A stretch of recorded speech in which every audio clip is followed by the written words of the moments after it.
ಕಂಪ್ನಿಯವರು ನನಗೆ ಕೊಟ್ಟಿರೋದನ್ನ ಶಾಸಕರ ಚೇಳಗಳು ಅಥವಾ ಹಿಂಬಾಲಕರಾದ ಅಗ್ಲುಕುಪ್ಪೆ ಗೋವಿಂದರಾಜು ಅವ್ರು ಕಿತ್ಕೊಂಡು ನನ್ನನ್ನು ಕೆಲಸ ಮಾಡಕ್ ಬಿಡದಲೆ ಪೊಲೀಸ್ನವ್ರು ಕಳ್ಸಿಬಿಟ್ಟು ನನಗೆ ತುಂಬಾ ತೊಂದರೆ ಮಾಡ್ತಿದ್ರು. ಈ ವಿಚಾರವಾಗಿ ನಾನು ನಮ್ಮ ಶಾಸಕರು ಮತ್ತೆ ಪೊಲೀಸ್ ಸ್ಟೇಷನ್ ಅಲ್ಲಿ ಕಂಪ್ಲೇಂಟ್ ಮಾಡ್ತೀನಿ. ಶಾಸಕರ ಹತ್ರ ಹೋಗ್ತೀನಿ, ಅಲ್ಲಿ ನನಗೆ ನ್ಯಾಯ ಸಿಗಲ್ಲ.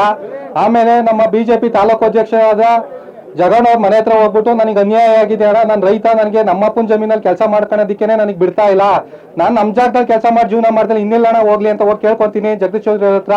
ಅವರು ಇಲ್ಲಪ್ಪ ನಿಂಗೆ ಅನ್ಯಾಯ ಆಗಿರೋದು ನಿಜ ಅಂತ ಹೇಳ್ಬಿಟ್ಟು ಈ ಹೋರಾಟ ಮಾಡೋಣ ಅಂತ ಹೇಳ್ಬಿಟ್ಟು ಇವತ್ತು ತಾಲೂಕಿನಾದ್ಯಂತ ಎಲ್ಲಾ ಬಂಧು ಮಿತ್ರರು ಮತ್ತು ರೈತ ವರ್ಗದವರು ಮತ್ತು ಎಲ್ಲಾ ಸಂಘಟನೆಯವ್ರನ್ನ ಭೇಟಿ ಮಾಡಿ ನಾವು ಇವತ್ತೊಂದು ಇಲ್ಲಿ ಪ್ರತಿಭಟನೆ ಮಾಡಬೇಕು, ರೈತರ ತಮಟೆ ಚಳವಳಿಯನ್ನ ಮಾಡಬೇಕು ಅಂತ ಅಂದ್ಕೊಂಡಿರ್ತೀವಿ.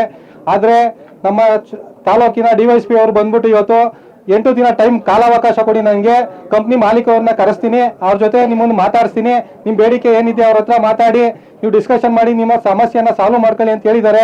ನಮ್ಮ ಬೈರೇಗೌಡರು ಒಪ್ಕೊಂಡಿದ್ದಾರೆ, ಅದಕ್ಕೆ ಅವ್ರು ನಮ್ಮೆಲ್ಲ ಹಿರಿಯ ಮುಖಂಡರಾಗಿದ್ದಾರೆ. ಆದ್ರಿಂದ ಅವ್ರ ಮಾತಿಗೆ ಬೆಲೆ ಕೊಟ್ಟು ನಾವು ಇವತ್ತು ಒಪ್ಕೊಂಡು ಮುಂದಿನ 8 ದಿನಗಳವರೆಗೆ ಕಾಲಾವಕಾಶನ ಕೊಟ್ಟಿದ್ದೀವಿ. ನಾವು ಅಲ್ಲಿವರೆಗೂ ಕಾಯ್ತೀವಿ. ನಾವು ಕಾಯ್ದ ನಂತರ ಅವ್ರು ಏನಾದ್ರು ನಮಗೆ ನ್ಯಾಯ ಸಿಕ್ಕಿಲ್ಲ ಅಂತಂದ್ರೆ ಮುಂದಿನ ದಿನಗಳಲ್ಲಿ ಹೆಚ್ಚು ತೀವ್ರವಾಗಿ ಪ್ರತಿಭಟನೆ ಮಾಡೋ ಮುಖಾಂತರ ನಾವು ಅನ್ಯಾಯದ ವಿರುದ್ಧ ಹೋರಾಟ ಮಾಡೇ ಮಾಡ್ತೀವಿ.